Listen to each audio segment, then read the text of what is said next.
We got to bring this guy. I respect this guy. I think he's really a fine actor. He's an Emmy Award winner. He produced, directed, and stars in a powerful film out now, American Me.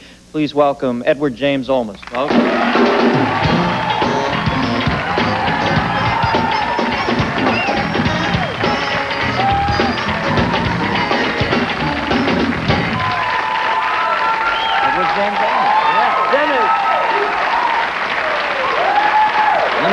We got to move it along. I want to get to issues.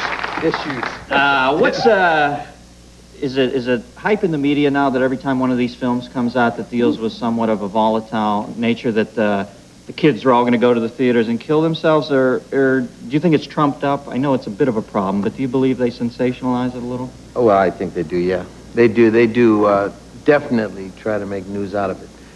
Channel 9 was doing it just the other day with our film. It's a situation where, what can I say other than children are doing it? That's the problem. That's why we made the movie. Right. You need a catharsis. You can't, like, run from it now. It does happen in spades out there, worse than it happens in movies. I mean, the day-to-day of it is so crazy. The reality of the film is, I think, what's driving people into understanding it even better. There's a tremendous reality-based film.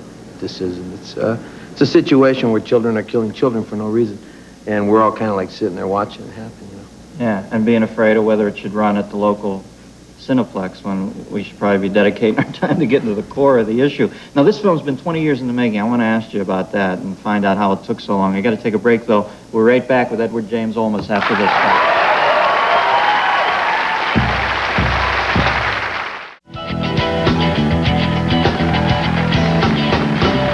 We're back with Edward James Olmos.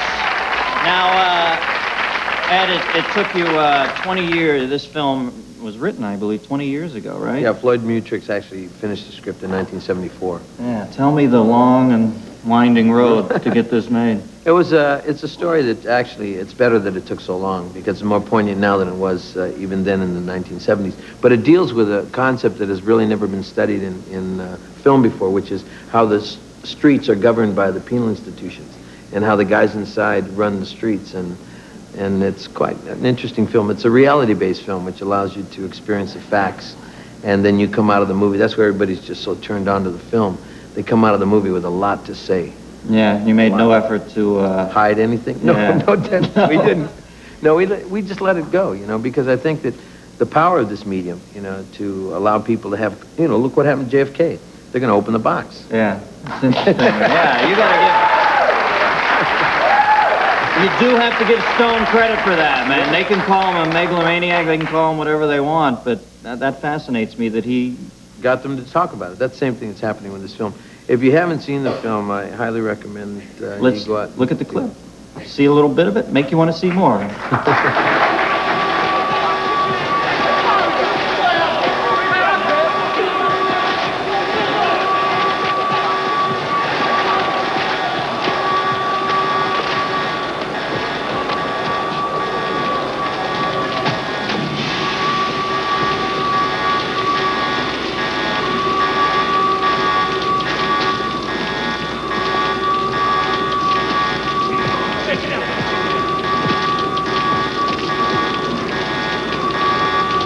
That dude burned somebody for their stash. Color wasn't involved. You sent the wrong message. We can do this any way you want, Doc.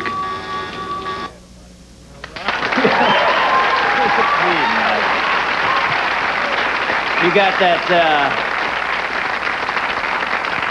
you got that mean look, man. I think you could maybe get by in there. Well, pretty imposing look there. You kind of have to have it. It's really an extraordinary... It's like going to, in the 70s, we went in the Midnight Express into the Turkish prisons. That's what's happening with this thing, and it's really quite an extraordinary look. Shot at a Folsom, right? Yeah, with real inmates. Actual prisoners. Yeah, it's the first time that all the inmates were used to make a film, and actually they allowed us to use it because usually they don't allow that. And the people, all the convicts helped us make this movie. It's a movie that will definitely make you stop, look, and listen. And you got help from the gangs on this too, right? Yeah, they let you cross boundary lines, and different gang members came in to help out too. It was an extraordinary commitment. We got to use the juvenile hall with real wards of the state, which is the first time in the history of this country they've ever allowed real wards, you know, children because, I mean, there's a lot of kids killing kids, man. This is a situation that's never been seen in the history of mankind. There's never been a society in the history of this planet where the children have been killing children for no reason. They've had it, you know, for wars, you know, or whatever, you know, in Vietnam or in Central America, Yes. you know, even over drugs or whatever, you know, you see it today, but it's escalated past It's that. unprecedented. It's unbelievable. I got to think the way you carry yourself that they'll listen to you. Just something about you, your background and the way you are. I think you can matter to these kids, so I hope you... I hate to saddle you with that, but I really think they'd listen to you. Thank you. We'll be right back after this, folks.